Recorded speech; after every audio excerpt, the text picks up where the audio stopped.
ये देखो भाई, ये लड़का मोबाइल दुकान में आ गया, बोल रहा है क्यों तोड़ दोगे पंखा भाई? चाहिए इसको।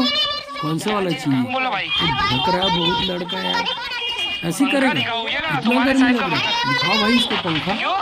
ये फेंक रहा है, गुस्सा करेगा। ये बड़ा ले लो। और कौन सा चाहिए? ऐसा वाला चाहिए फिर कैसा आपको? दूं? छोटा बच्चा नहीं, बच्चा कौन बोल रहा है बड़ा भाई? वाला ऐसा चाहिए, वाला चलेगा चाहिए, क्या? डबल बड़ा वाला चाहिए पंखा क्या? चाहिए क्या? ये देखो, ये तो पूरा एसी जैसा लग रहा है भाई, बहुत ही ठंडा हवा लग ये रहा पंखा है। तुम्हारे को 500 अच्छा रुपए हवा में आएगा आएगा। जैसे लग रहा है।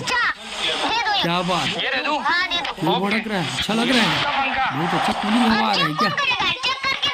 चेक कराओ। हाँ बहुत ही अच्छा है, क्या बात, क्या बात, क्या बात। ये इसका सब केबल है मैनुअल कार्ड वगैरह भी है और ये इसमें, इसका बेल्ट है, ठीक है? देखो ऐसा पानी देख डालेगा लो इसमें। भाई, बहुत अच्छा है। क्या कर रहा है? ये ऐसा ऊपर ढक्कन लगा दो, ठीक है?